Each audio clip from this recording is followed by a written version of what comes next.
Өнөөдөр Монгол улс бол 100% гаднаас хараат бүтээгдэхүүний импортоор авч байгаа. Тэрбум орчим долларыг бид нар жилдээ төлж өгнө гэсэн гадагшаа урсгалд оруулж байна. Нөгөө талд гэх юм бол одоо бид нар Сингапурын бирж дэх платсын үнээр үндэслэгдээд Оросын холбооны улс Роснефть компаниас бид нар бүтээгдэхүүн авч байгаа.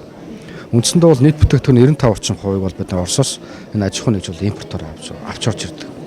Гарцсан мах бол бид нар ялж явахгүй боловсруулах үйлдвэр. Газрын төсний боловсруулах үйлдвэр бол одоо бид нар бариад дэд үтсийн ажил бол дуусчихсан, барилгын ажил эрх жил эхлээд 2023 оны сүүлд бол одоо бид нар ашиглалтанд оруулна гэж тооцоолж байгаа. За үүнээр ахадны тулгамдсан асуудал юу гэхээр одоо энэ зашилтын үйл ажиллагаа шиг мөн хайгуулын үйл ажиллагааг зогсоодог. Орон нутгийн иргэд мэдээлэл буруу авдаг. Тэгэхээр бид нар ерөөсөө нэг гурван дарааллыг л болгох. Иржээж болно, олж иж олборлно, олборлж иж өдөр бүтээгдэхүүн гаргана. Хэрвээ бид нар газрын төсний бүтээгдэхүүн үйлдвэрлэж чадснаар гадагшаа урсгалд явж байгаа тэр орчим амд бол бид нар дотоодоо бас бий болгож чадна.